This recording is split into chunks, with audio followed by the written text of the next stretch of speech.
خیلی خوش اومدیم به ولاگ یوتیوب من. این اولین ولاگ هستش که ما هم بریم هتل گردیم. اینجایی که داریم با هم دیگه میریم یه سری جزیره ها هستش اطراف دبی که خود دبی ساخته و هر جزیره رو به اسم یک کشور گذاشته که اینجا موناکو هست. آقا ما رسیدیم، نیم ساعت زمان بود از دبی تا اینجا.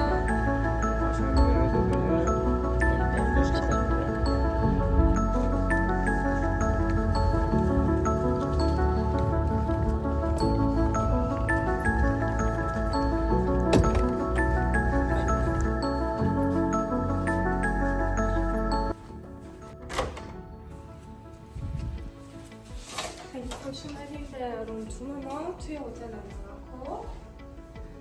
خب اول از اینجا که سرویسش هست شروع می‌کنیم. حالت شیشه‌ای داره، این حمومشه که شامپو اینا رو قشنگ برامون جدا گذاشته و این خیلی به نظرم خوبه. اینجا برای آرایش کردن مثلا آینه گذاشته و حالا شوینده و اینا قشنگ برامون گذاشته و اینجا یه سری پک برامون گذاشته که حالا مسواک و خرید دندون و ژیلت و همه چی. فقط من اینشو باز نکردم که میبینیم این چیه. گوش پاکن و سوهان ناخون همه چی، یعنی قشنگ کامل گذاشتن و این خیلی به نظرم خوبه. این من که سرویسه و 2 تا حوله برامون گذاشتن و بریم میوارش که حالا کتری و اینا گذاشتن برامون. یه دونه از این سویتا که مثلا دوست ندارم، نه قسمت میوارشه که اینجا قیمتشو برامون گذاشته. هم قیمت در واقع رستوران و اینا رو گذاشته، غذای رستوران و هم مینی بار که حالا اگر خواستین میتونید استفاده بکنید.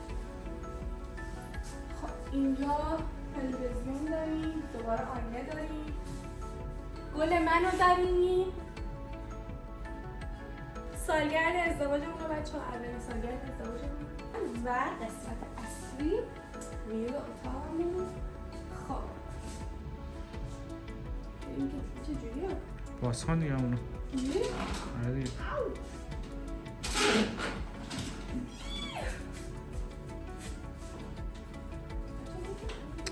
دستگیره بده بالا، فقط بکش به سمتش.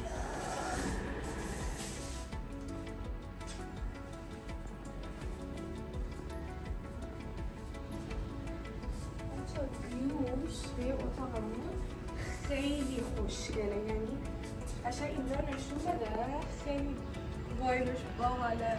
و این خاکیایی که میبینیم اینجا اینا قراره همشون مثل همین هتلی که ما الان اومدیم جزیره درست، یعنی جزیره‌شو که درست کردن در واقع قراره که هتل‌های مختلف باشه و شما توی این هتل از قیمت حدودا فکر می‌کنم کمترینش چقدر بود؟ فکر کنم 600 بود. 600 درهم بود که مثلا ویوشون به استخر و فقط استخر بود، یعنی ویو دریا و اینا رو شما نداشتید. ولی خب این یکی از بهترین اتاقاش بود که ما گرفتیم و بعد ما یه دونه سویت هستش که شما میتونید اونم بگیرید.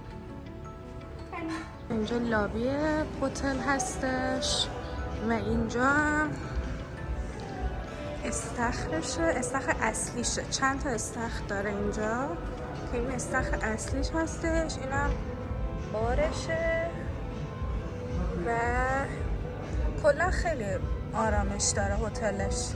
این هتل چندین تا استخر داره، استخرش هم اینجاست، استخرش هم کنار همن و کلا خوبی این هتل به نظر من اینه که کلا خیلی وایب آروم و آرامش بخشی داره. هم ساحلشه که میتونی بریم شنا کنیم و حالا بریم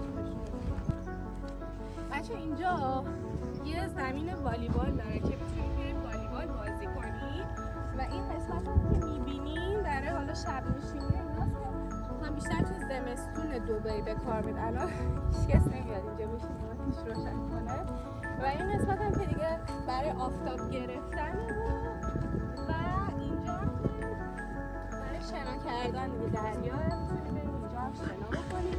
غریق نجات هستش و کلا من هر جا که میرم بیشتر از این هتل خوشم میاد. بچه‌ها اینجا کوچه بارونی دبی که خیلی هم معروفه، هر نیم ساعت یه بار اینجوری بارون مشکی میباره تو 4 ساعت هم هست.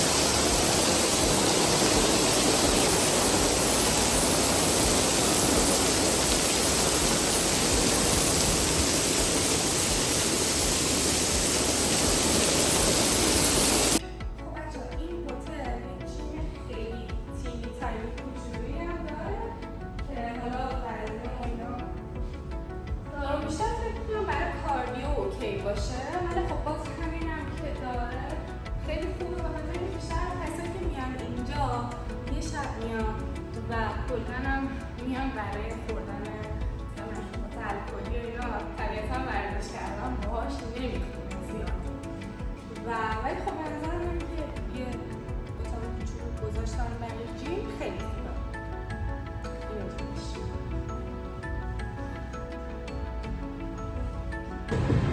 آقا ما روی هتلمون یه پکیجی گرفته بودیم که این پکیج توش شام و صبحانه و یه شیشه مشروب دیگه چی داشت؟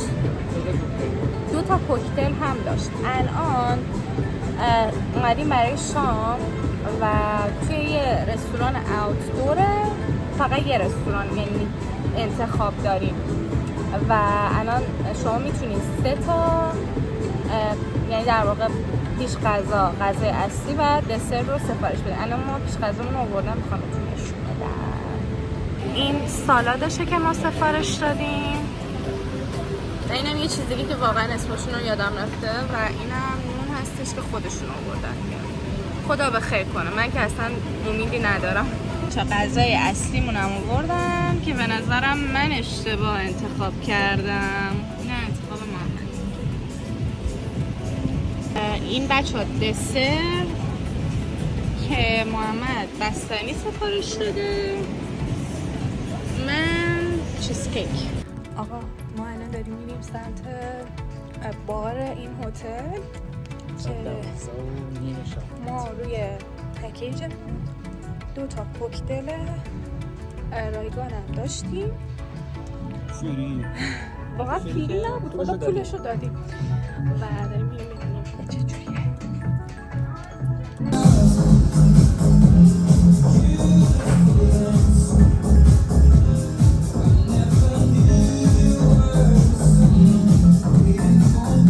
بچه‌ها ما اومدیم این بارش اما خیلی خلوت بود، به خاطر همون گفتیم که اگر میشه ما ببریم توی استخری نوشیدنی داشته باشیم.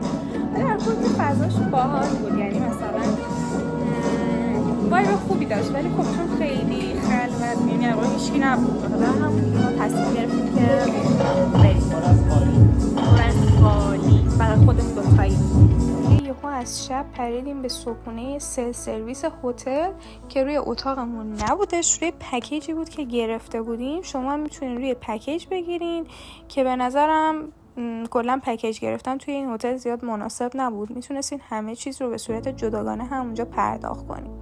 و خب ته ویدیو تمام نظراتمون رو راجع به این موضوع گفتیم و میتونین حتما نگاه کنین و شما هم نظراتتون رو راجبش برام بنویسین.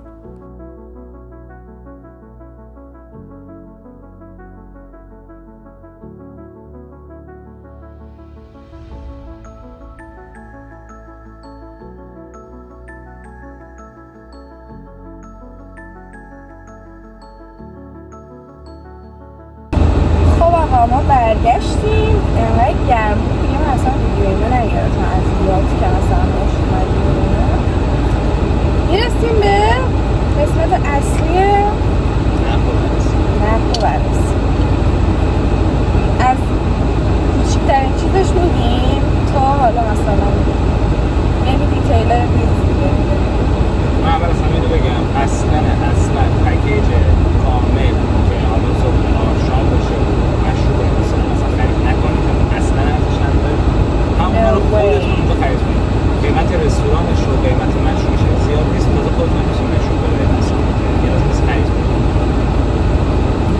زده که نیاریم، ولی خب همه برده بودن و همه خوراکینا.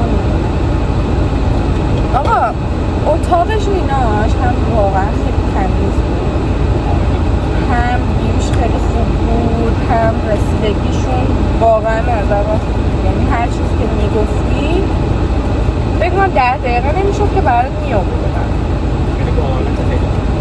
آره کلا کارکنانش و اینا همشون خیلی خوش‌رو بودن، اینا همش خیلی خوب بود. استخرش فوق‌العاده بود. یعنی ما نگران این بودیم که خب الان هوا تو دبی جهنمه. مثلا خونه خودم انقدر گرمه ظهر اصلا نمیتونیم. آره شبا میبینیم آفتاب میزنه گرم میشه و استخر اینجا خنک بود، یعنی آبش خنک بود استخر اصلیش، ولی استخر پشتیاش گرم بود آبش، ولی اون استخر اصلیه خیلی خوب بود. یعنی قشنگ میرفتی تو آب قشنگ چیل میکردی، خیلی خوراک. بعد این از استخرش. پارکینگ هم داشت، ماشین پارکینگش هم رایگان هستش، جلوی همین یات هستش که میخوای سوارشی، هم یه خاکیه که پارکینگت هم میتونی ماشینت هم میتونی پارک کنی. من زیر آفتاب هم ماشین.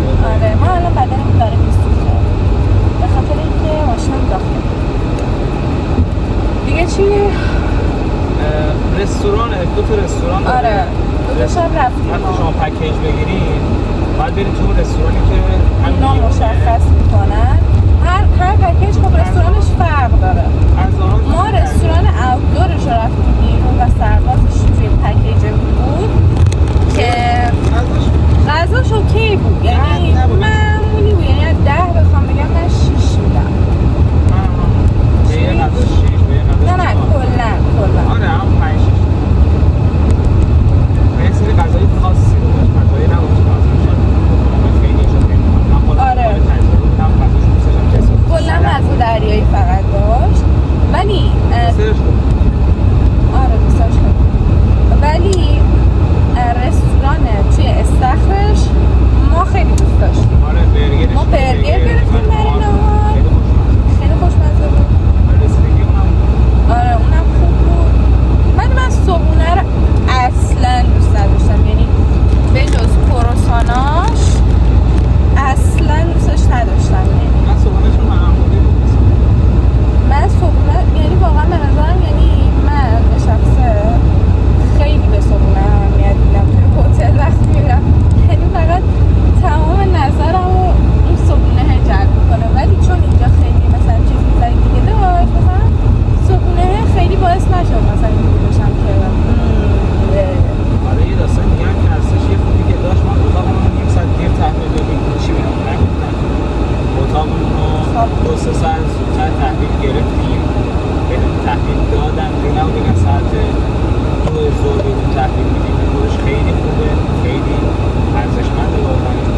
آقا همین دیگه.